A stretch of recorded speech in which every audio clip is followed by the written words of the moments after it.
Smile for the camera. Today we look at actionable content and how to deliver it in your blog post.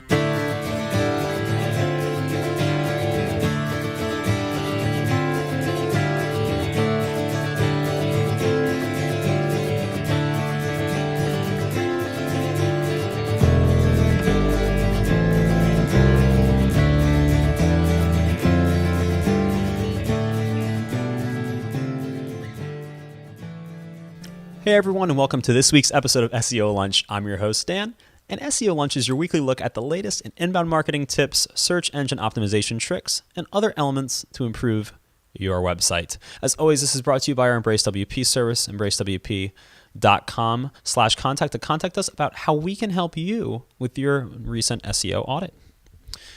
So, what we're talking about today is actually something a little bit more fun. We've spent a lot of time on keywords lately. I know last week we did a keyword look, and we've done it a couple weeks in a row. So I want to turn it kind of on its head and do something completely different. So what we're going to talk about here is actually creating actionable content, creating content when you are blogging that is going to resonate with users, because there is sort of a science behind it. In fact, what inspired this video was actually a great article. I will link it in our article, which I'll put in the post here or in the YouTube video. It's from Buffer, a great service you can use, Buffer app. And it's called The Science of Emotion in Marketing is the name of the article. And what it goes over is it actually goes over what sort of content people are looking to use. Now, some of it might sound sort of obvious, but I'm going to go through it anyway and talk about sort of different elements of it and why it's important to not only target your market with your blog content, but also target the emotions, because that's also a huge part of it. I can write an article, but if it doesn't get shared, if nobody's clicking on it or reading it, what's the point, right? Generating content has to have some sort of actionable desire at the end of it. Do you want somebody to buy your product? Do you want somebody to respond to you? Do you want you to sign up for a newsletter? What's the purpose of your article? So you always want one of those, that's for sure, before you write your article, especially if you're doing it for a business. But this goes into a little bit more depth about sort of the science behind it, and they use all sorts of science terms. But the long and short of it is this. The same portion of your brain which is responsible for making you take action, making you do something, is also the same portion of your brain that triggers or that is triggered by happiness or stimulants of happiness, which is really, really cool.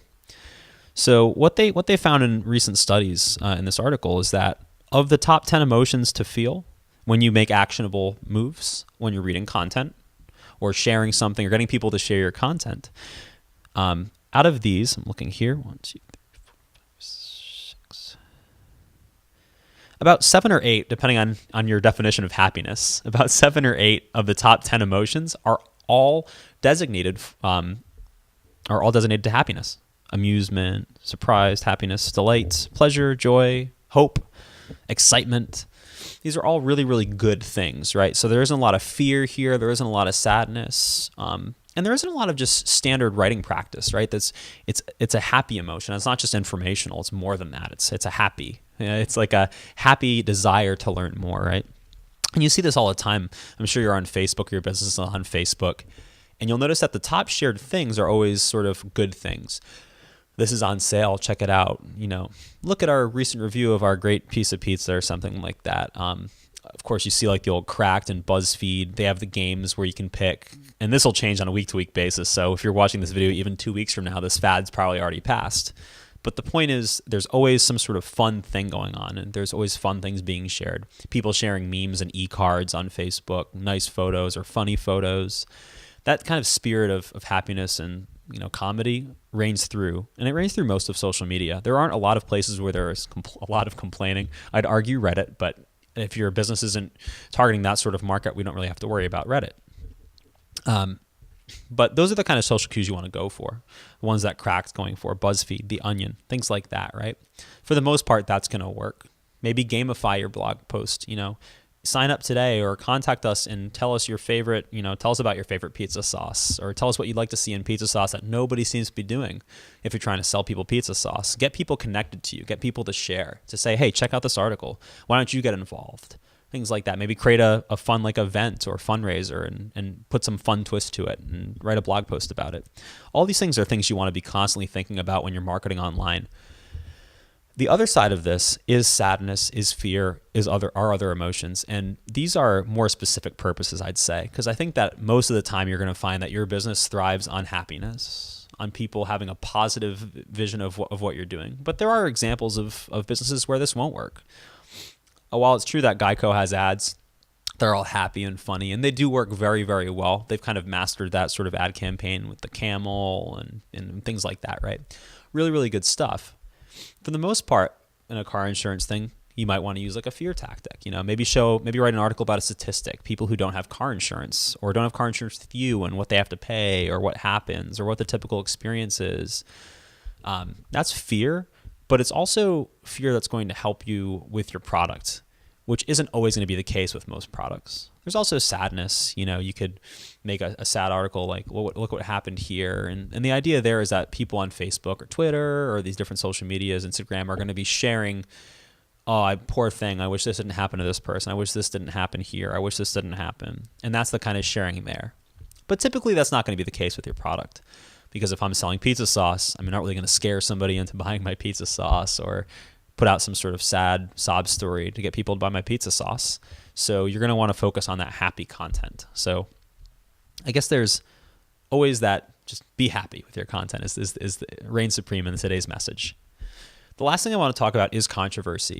You want to be really careful if you're going to put out a controversial blog post. And here's why. Besides the obvious that it's controversial, is that you might not necessarily understand what your target market is. And I would recommend, before you put out controversial blog posts, kind of checking your Google Analytics and seeing what type of people are clicking on your product from where are they going from there, finding out who your customer is online. Because if you're going to put out a blog post that's potentially going to segment your market, somebody won't like it, or maybe 50% of the people don't like that message, you don't want to post that content.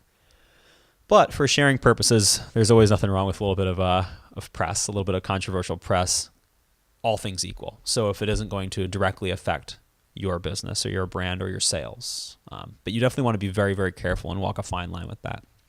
The safe bet is happy content, again, depending on your business. And I would invite you to think about this after you read this. Maybe comment to us or let us know what you think, what we think you should do with your business. You can contact us at embracewp.com/contact and let us know. We can get back to you there. But be careful that you put out your message the right way online, because the internet's always moving. People are always sharing things. So while it's really good to be shared all the time, it can also be a bad thing if people are sharing content for the wrong reasons. That's our show today, folks. Thank you so much for watching. If you have any other comments, you can comment below the YouTube video or below our blog post. You can always subscribe to us right over there with the big old red subscribe button for Slocum Studio, or go to slocumstudio.com/subscribe for more of this great content. Thanks a lot, guys.